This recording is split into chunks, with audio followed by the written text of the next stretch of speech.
Hey campers, Georgia with the boss. She's snacking. It's that time of the day. But look what I got. I got 2 knives. They need some love. Let's check them out. So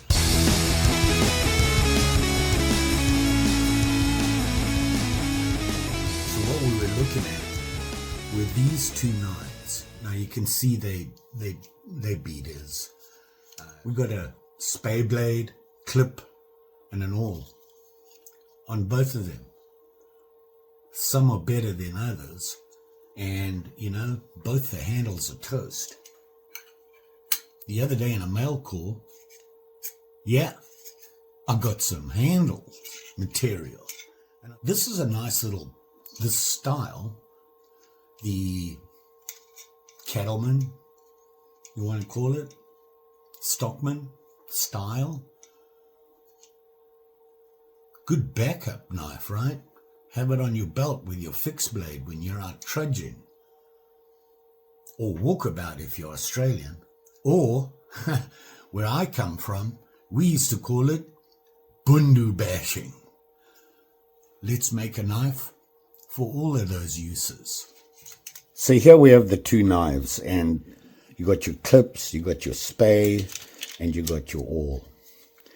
And you can see they're both pretty beat up, and they look like this. Why? Because they were inexpensive, fairly common, easy to find knives that got a lot of use every day. People carry them in their pockets all the time. Farmers, just the working class. And you can see they got pretty beat up. So I got to decide what I'm going to do. Now you can see this one here, this blade here, is toast. And that's the one spay. But this one still has its shape and everything. It's beat up, but we can clean it up. It'll be a lot better than that one. This, I think, is the better main blade. Now you can see we lost the tip there, although this one doesn't have its belly. And I'm wondering, have a look at those tank stamps.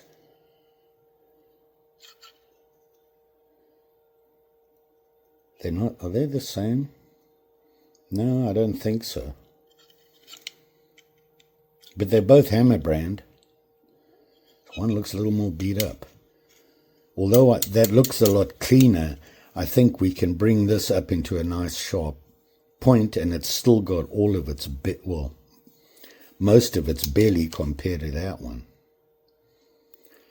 So I think we might keep this one.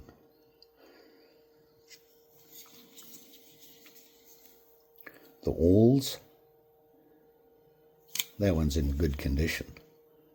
Looks like we're going to keep the blades on this one. Huh, I was thinking of swapping more than that.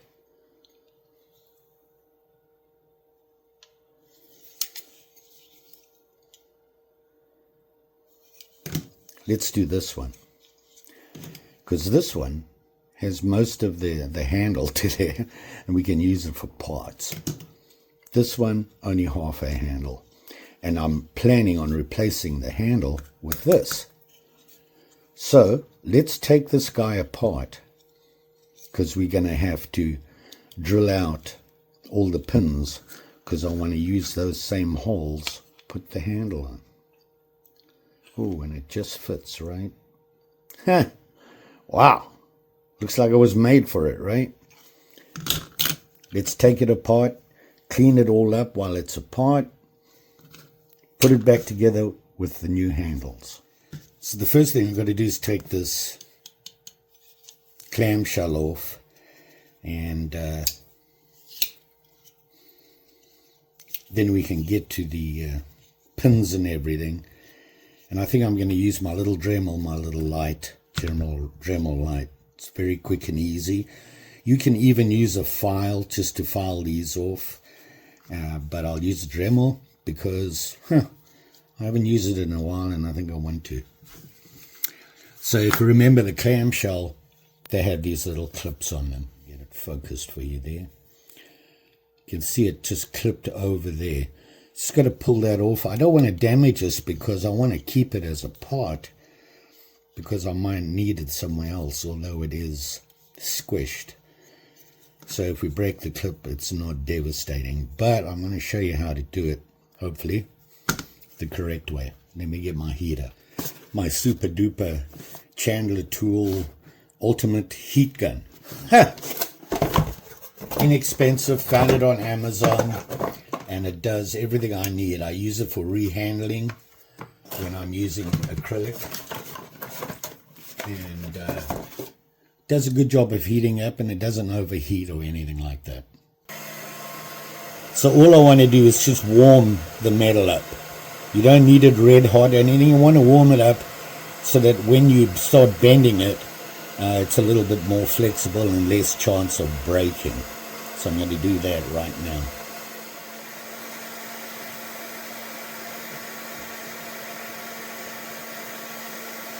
You don't want it so hot you can't touch it. Just want to warm it up. I'm in Minnesota. In the winter, it's still cold. So now I'm going to try and hook it and bend it up very slowly without breaking that tab, which is easier said than done.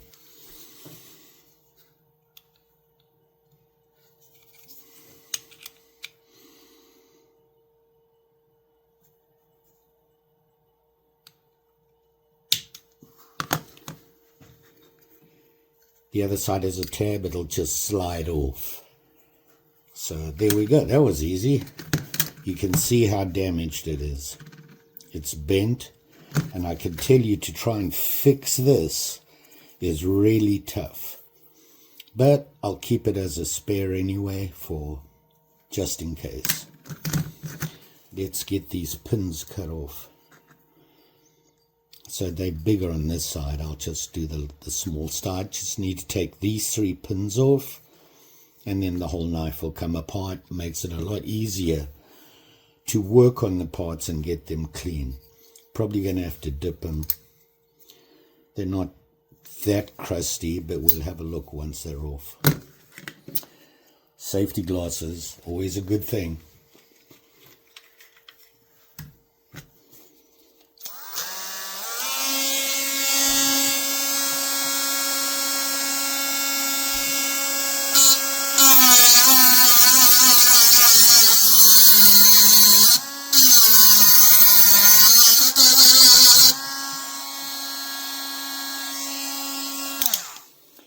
Now, if you've never done this before and you want to do a rehandle, pocket lint, these clamshells are a good start. They're very forgiving, and you can replace the whole handle. And the great thing is you're covering up all this. So if you make an oops taking this out, it's not as obvious because you're going to cover it all up. It's a good way to start is find an old beater that has clamshell. Let's pop these pins out. Now I have this, and it's called an auto punch. It's spring loaded, and what it does is as you push down, it gets to a certain tension and releases the spring, which drives the punch down, which will at least help start this, and it's a good control. When you're holding things and hammering with a hammer, sometimes it moves around.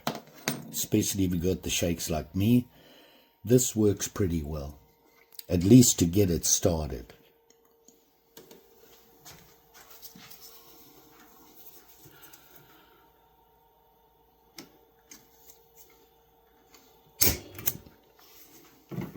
And you can see it got it, pushed it through. Handy little thing. See if we can get this one to go. I don't think I grinded them down enough. Oh, that one went. You can see there. Let's give this middle one a couple of taps here. You got that pre-made hole from the auto punch, so it's really in there tight. So here's what you can do. You've got 3 pins holding the spring. And that's the issue. The tension on the spring really keeps this pin tight. So if you free these 2 up get them out first, you take the tension off of here, which loosens that pin.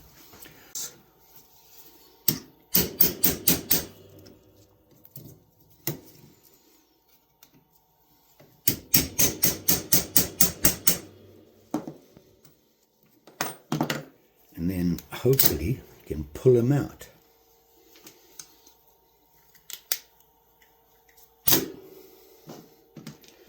And now you've taken the tension off of the springs here.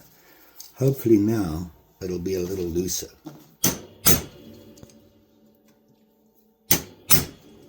There we go. Let's see if we can pull it out. There we go. So we got finally, wow. Okay, so we got all our pieces here, but we need to keep them. This I'm going to put away. We need to remember what order it goes back together again. If you lose track, the easiest thing to do is, first of all, look at your outer liners. And you'll remember the indent where the clamshell clipped in. And that was on the inside of the liner, the outer liner. There's the top pin and the two outer pin holes, which means that the spring has to go on that side like that, right? And depending on which way you choose to put it, determines where which blades go. On something like this, if you look carefully at this liner, it's basically the same thing both sides. Okay? So there's the inside.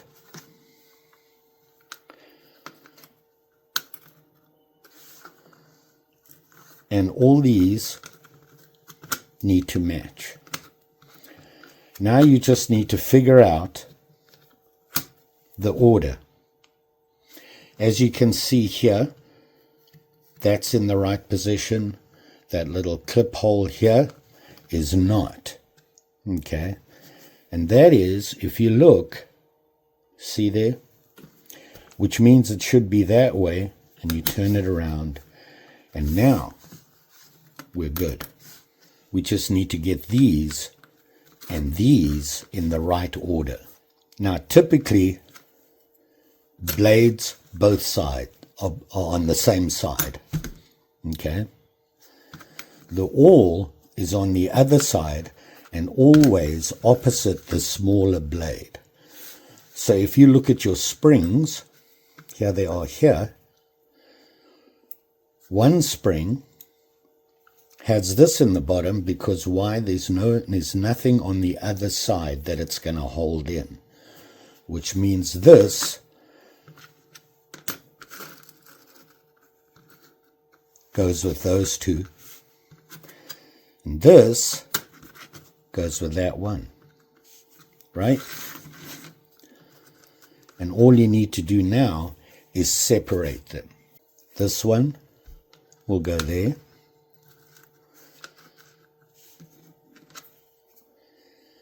Because this is so thick, and this is not, goes there. There's your layout. When you're doing this, take a picture of it. You can always have it there in case you can't remember. I always get confused myself, so I make sure I get the layout set out right. So this goes here. Spacer, next set of tools, spring, the double spring,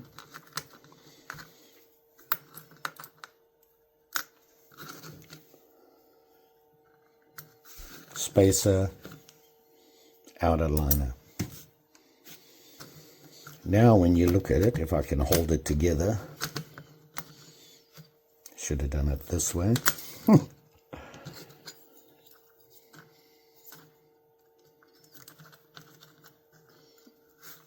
There you have it there.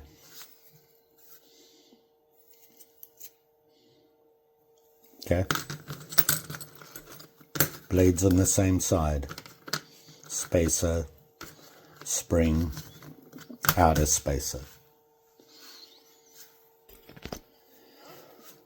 So now we need to clean them up. Now these are not too bad, and you could probably get away with just sandpapering them, but I think I'm going to dip them anyway. I just like to do that. It cleans them up a lot better, just makes it easier. And I'm trying to show you the whole process, so you might have worse tools that need more cleaning. Now if you have a large buildup of rust, you can see there's rust building up here. You want to make sure you get rid of that. So I use Evaporust. I like this. It is not as, toxic or rough as the other ones, and it's reusable, so you can just keep reusing it, and you'll notice over time it takes a little longer to get them clean. That's when you replace it, so you can just keep recycling it. So you count your pieces before you put them in. You put them in the tray, get some gloves. Quick way to test them is just blow in them. So they're like that, give them a squeeze. They don't go soft, there's no holes, you're not going to get any leaks. I'll put a list or something below of what I use, so that if you want to know what everything is or how to find them, you can at least search by name. Most of this stuff comes from, for me, Harbor Freight, and I have one pretty close, probably 20 minutes away, so handy for me. If you don't, you might want to try Walmart. Your local hardware store will have a lot of this stuff. But I found Harbor Freight, their prices are good. If in doubt, even on Amazon. You can see it has been used before.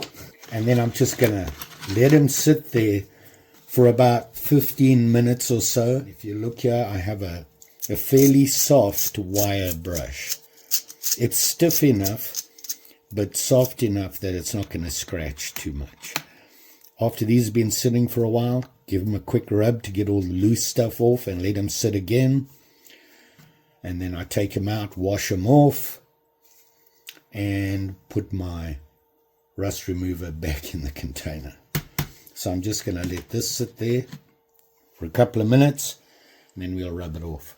Okay, it's been a couple of minutes, and I'm just going to give them all a rub.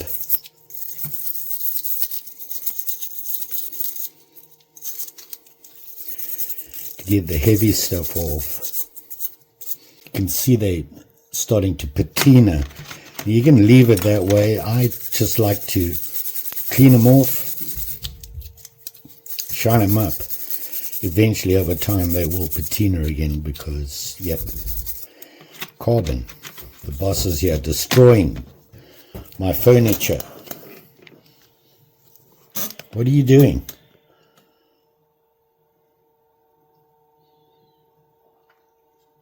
Huh? Stop scratching on my stuff. Me? It's like having a 3-year-old. And then we'll let these soak just a little bit longer. A couple of more minutes. Then we'll take them, wash them off, and clean them up.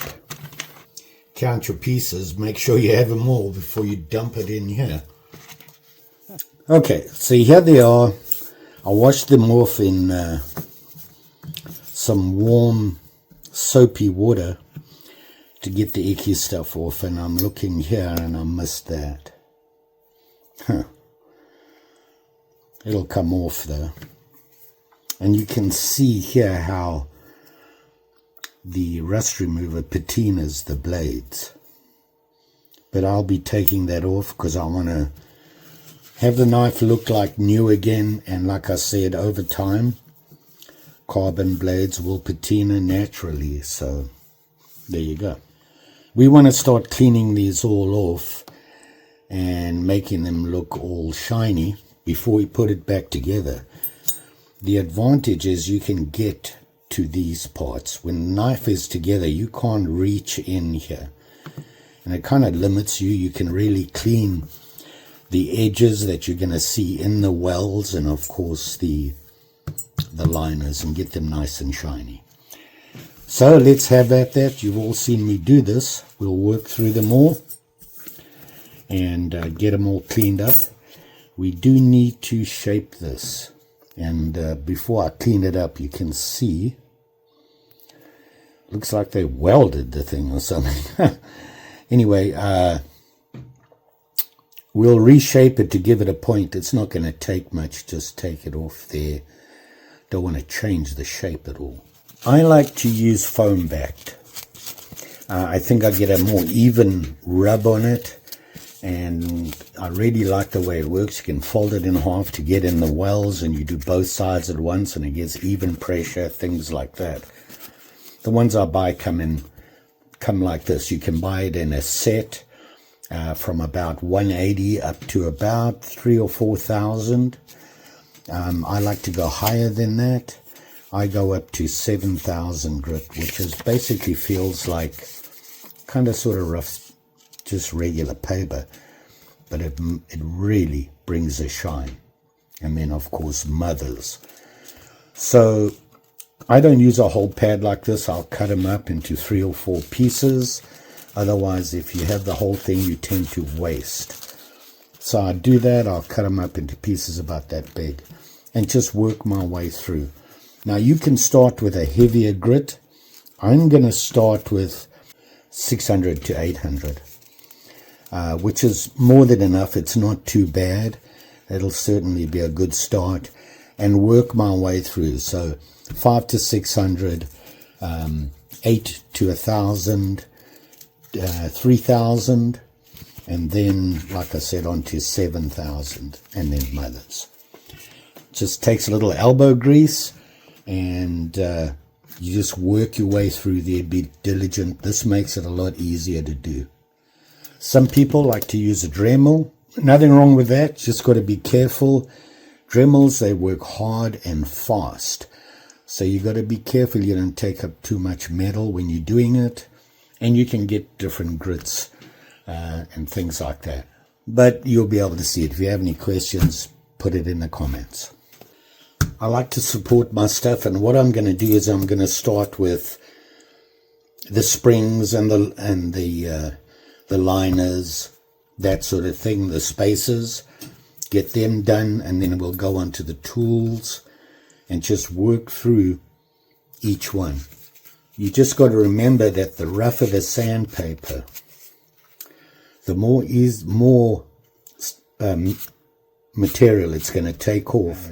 You'll get a lot of scratching, and then you'll end up having to use the higher grits to get rid of the previous scratches. So you don't need to press hard, as you'll see, and you want to minimize the depth of the scratches you're doing. So keep that in mind. You don't have to press hard, especially with the foam.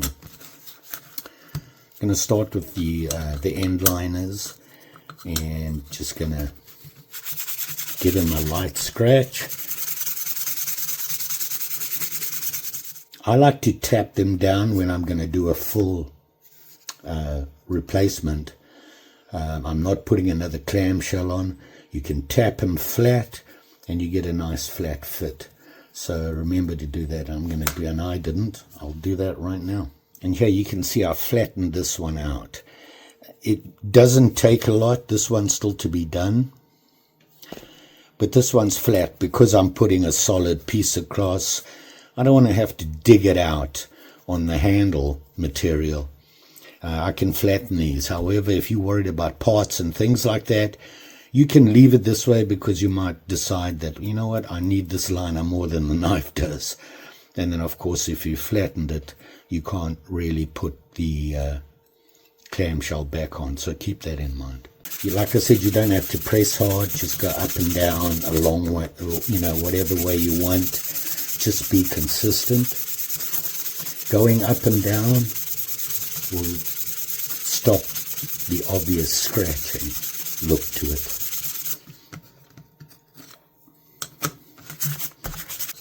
So already it looks better.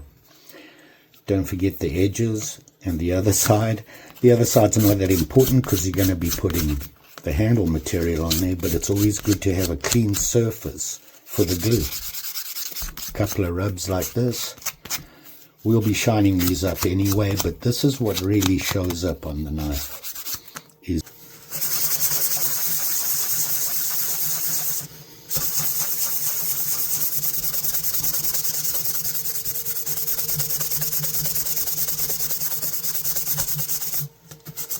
And then of course the spine is really important because they'll see that.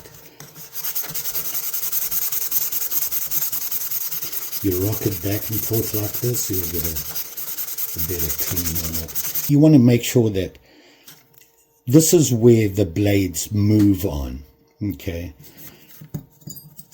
They're sitting like this and they move back and forth. And you want to make sure that nothing's worn away or this is worn away, because it really makes a difference to the snap and you'll get a lot of movement. You find that, see if you can find another one that matches and use that.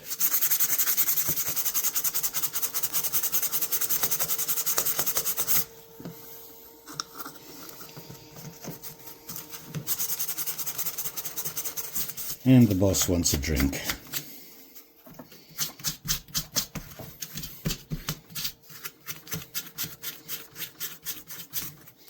She's checking to make sure I'm being safe.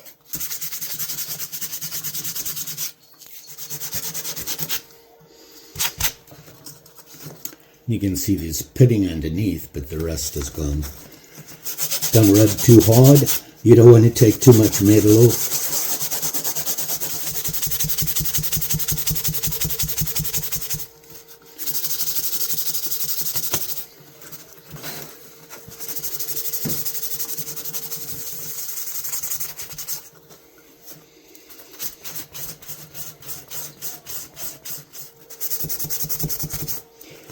Getting rid of the heavier stuff. Now you'll never get rid of these marks.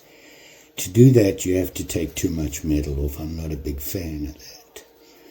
So you want to get rid of the rust, but you can't get rid of the pitting.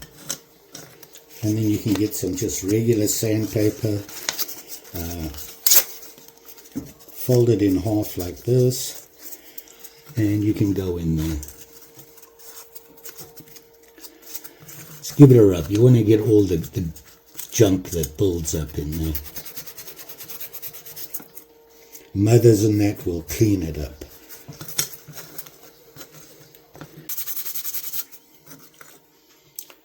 So here you can see battery terminals do that. These are not screwdrivers or that's or electrical testers. So we've got to get rid of that. So I'm just going to bring this to a better point and get rid of that, because even sharpening, that's way too much to take off when sharpening. So I have it in the vise.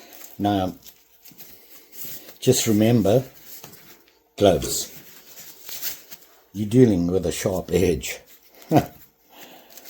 So what I'm going to do is just start off with not a really heavy file. But I just want to start getting rid of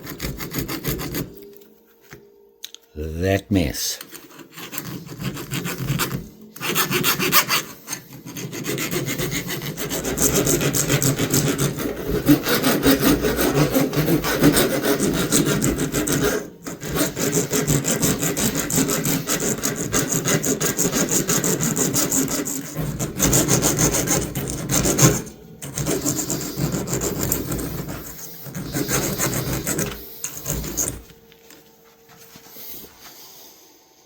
See when we sharpen this, I think we'll be good because we're going to putting an edge on there, and of course you can see the pitting here.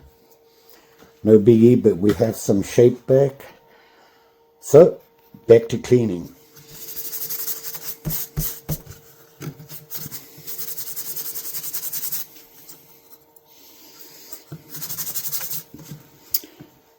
So there we are. Here you can see I've gone through everything with the 5 to 600. So now we go to 1,000, 3,000, then 7,000. Just repeating what I've just done with each of the different grits. Tedious work, but it's rewarding when you see the results. I'm going to do that now, and then I'll show you at 3,000. Here you can see the 600. You can see the scratch marks. And I just touched it up with 3,000 on the other side. And you can see those scratch marks are disappearing. They're getting harder and harder to see. So as you work up, so the shine gets better. Okay, we got it more shiny now. And all we need to do is mothers to clean it up. But got to get the handles on.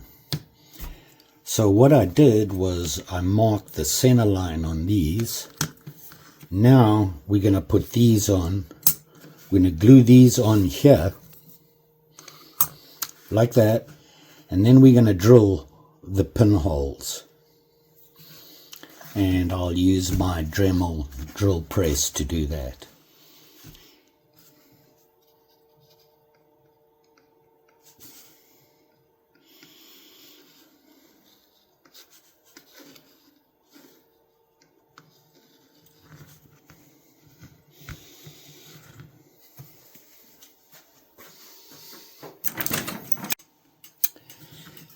Okay, they're on there, I hope. We soon, oh, look at that. Got a gap. Oh well. I'll try and take them off. I'm going to bend them more. That's pity.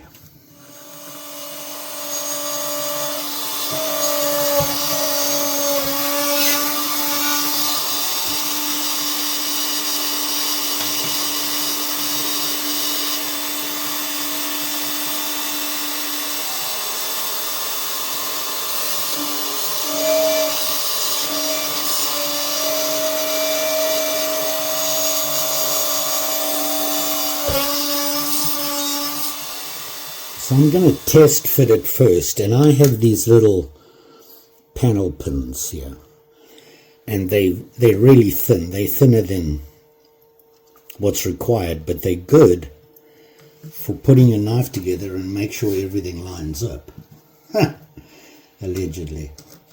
And because they loose like that, you can put all three in and hopefully put the knife together to check it out. Just like that. And now we put it.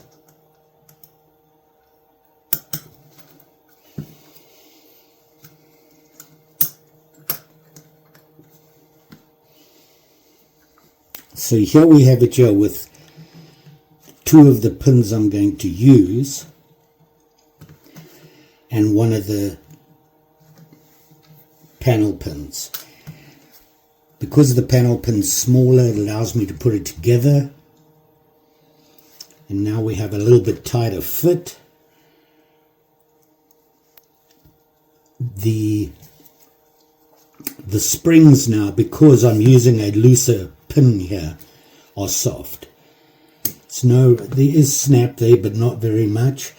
But when I put the same size pin in there, which we'll do once we've shaped everything, we'll get our snap back, hopefully. So okay, there's a couple of things when you pin.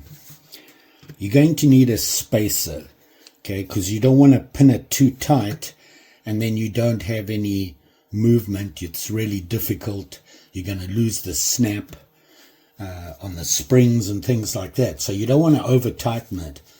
So you want to leave a little gap when you pin, and then you can take it out and pin it until you have the right tension you want. You always want to start a pin flat. Make sure it's flat. Okay, so you're going to need to file it flat. The other thing you need to do, and I forgot, is you want to clean out the hole here, and this is perfect for it. Okay, see how it's tapered? You want to taper the hole so that when you pin it, the pin spreads and holds the handle in. If you don't do that, you might split the handle as well. Now I forgot to do that, so I've got to pull this pin back, push it through here as far as I dare, and just going to taper the hole. Give it a bit of a taper.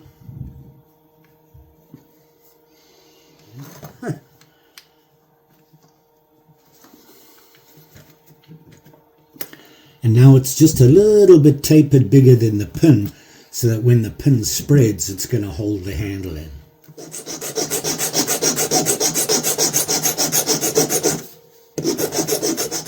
You don't need to do the other side because we're going to trim it down. So you want to start the taper here, and all you're going to do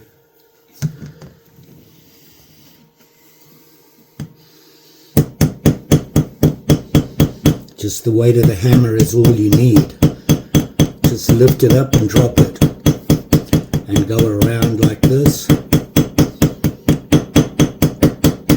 Now this is a brass pin, so it'll start to taper pretty easily, well, reasonably.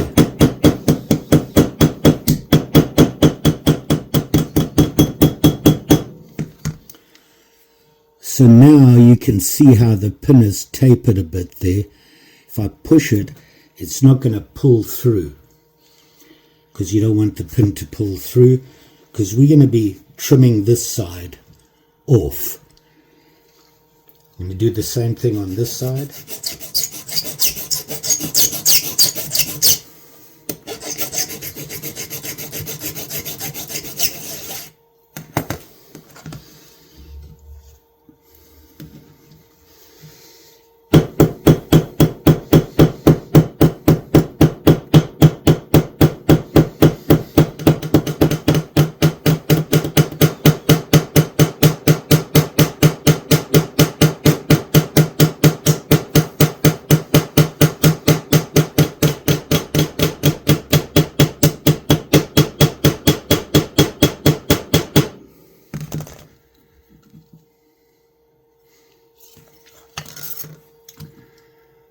Okay, so we got them pinned, but there's still play in them. You see that?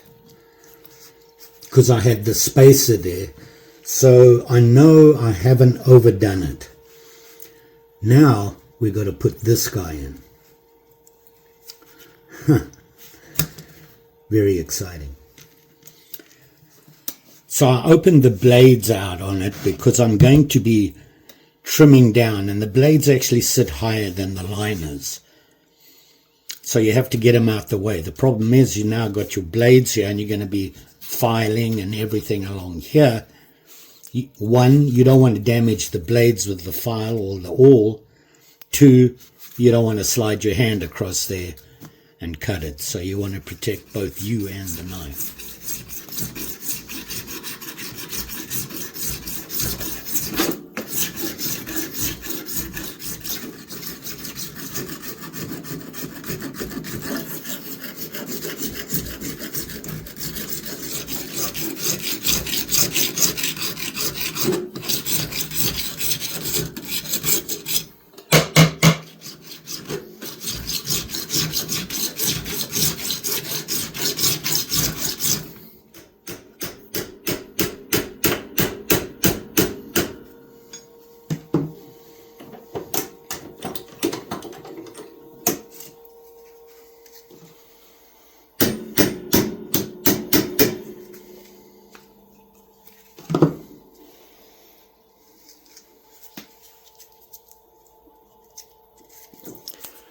Now we need to pin it properly, get it all finished up, and then clean up the handle.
So here we are here.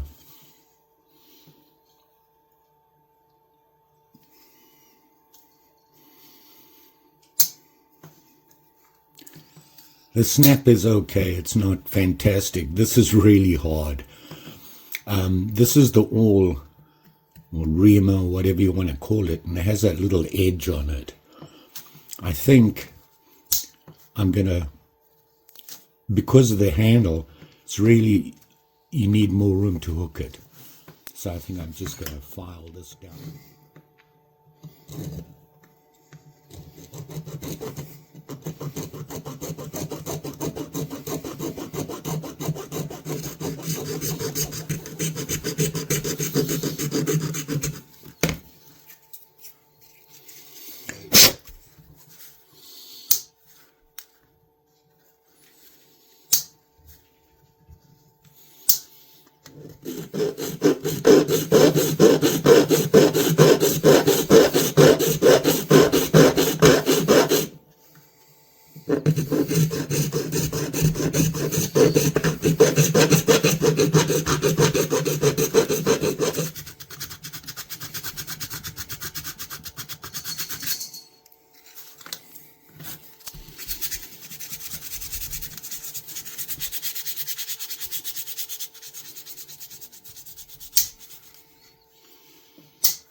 I think this is as far as I want to go to the handle. I want to go over the blades now and use 7000 grit, shine them up a bit more, and then mothers, and we got to sharpen these blades. This is where we're going today. You don't mind if I work here, do you? Man.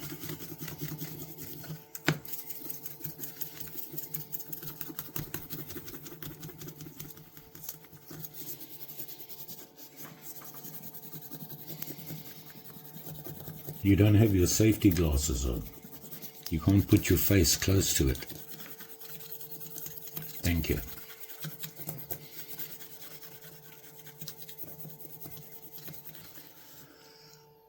And the shine gets a little better. Work my way through the blades.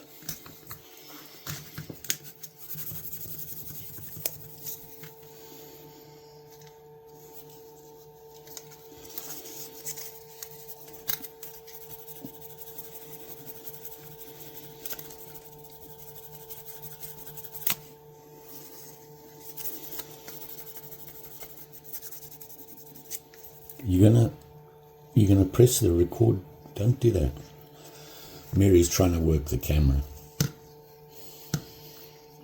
It's gonna be one of those days.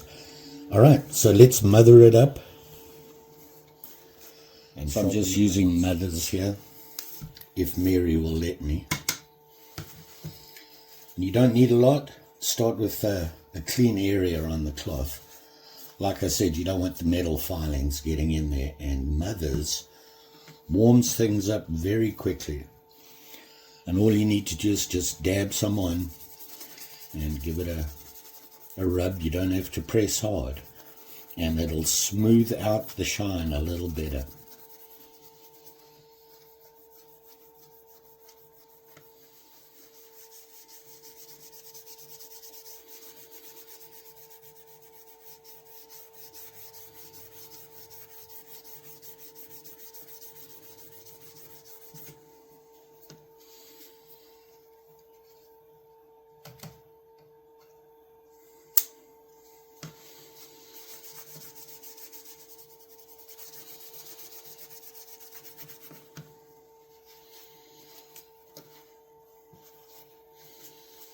Got to find a clean area.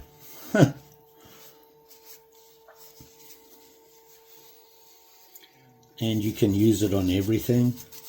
I just like to quickly go over this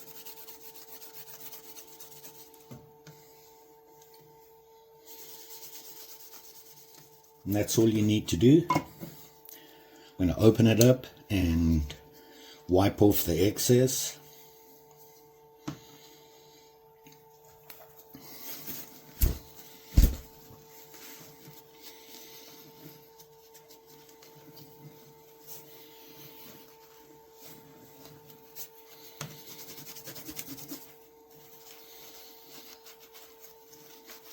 Careful.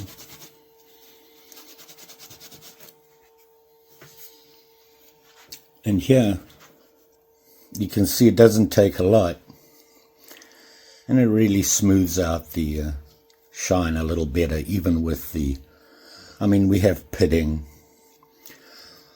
You know, you could spend all day trying to get rid of that, and all you're going to do is reduce the size, the width of the steel. What do you think, girl? Mary? You can move along. I know you like that mother's smell. So there you can see it. Let's sharpen it up and then we be done. Trying to think if I want to put a bail on it. Huh. Man, the boss is all over me today. Making sure I'm being safe. I'm using just my benchtop workshop. I'm going to start with coarse because we had those nicks and everything on the main blade here that we basically cleaned up. And if you look carefully, somewhere right there, we still have a bit we need to get rid of. 20 degrees. Just do a, oops, you all right?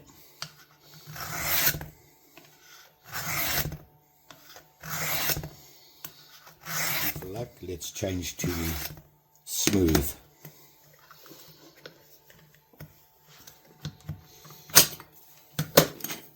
It's got magnets on it. Huh.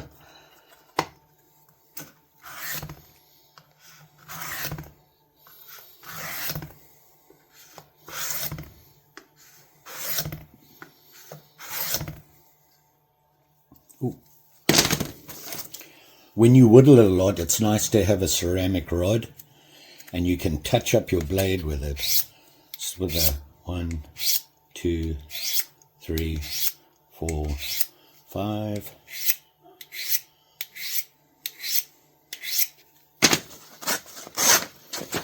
Well, it's a really untidy cut, but it's not catching on that knot, and that for me will work. And I don't feel any peel.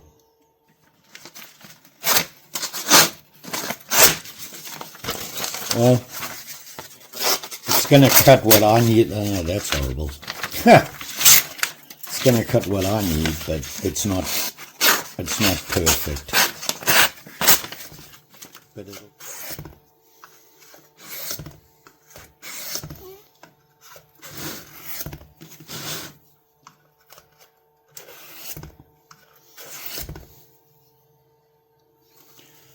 Man, it feels sharp, but it's just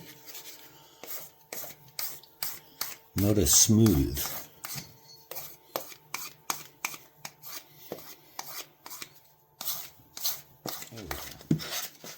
That is a much smoother cut than the bigger blade. Maybe I just need to work the bigger blade a little bit more. So now we've got it kind of sharp and kind of shiny. We've been sanding and all that sort of stuff, so you're going to get build up in the bolster areas here, and I like to just oil them. The oil, when you work the blade, will draw all that rough stuff out, and as the more you use it, the cleaner the walk and talk on the blades, and it's got a nasty snap on it. I'm going to close this off. I'm just going to work this blade.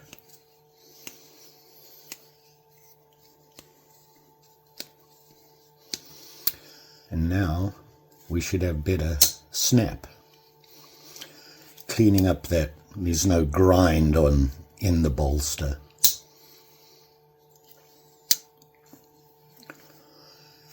And as you work it, the oil will push the rough stuff out.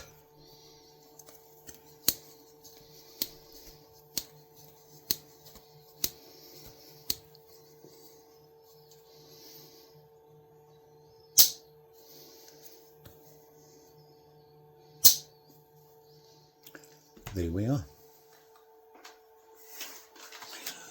So there you are. The beater that we had, we took the clamshells off, got us some handle material, not sure what it is, and put it on here, shaped it, cleaned the blades up somewhat. I mean, they were in pretty bad condition. You can still see, obviously there's pitting left, but it cleans up nicely. We got the shine where we need it. And unusual, this is an unusual blade, but it's pretty typical for like Imperial and Hammer brand. I think there's one on here. Here is one of those giant camper utility whatever knives. And I think we have a spade blade on this. No, I don't think we do, because it has scissors. No. And anywho, it's really big, it's wide, it's thick. You know, the depth. It's an unusual style for them.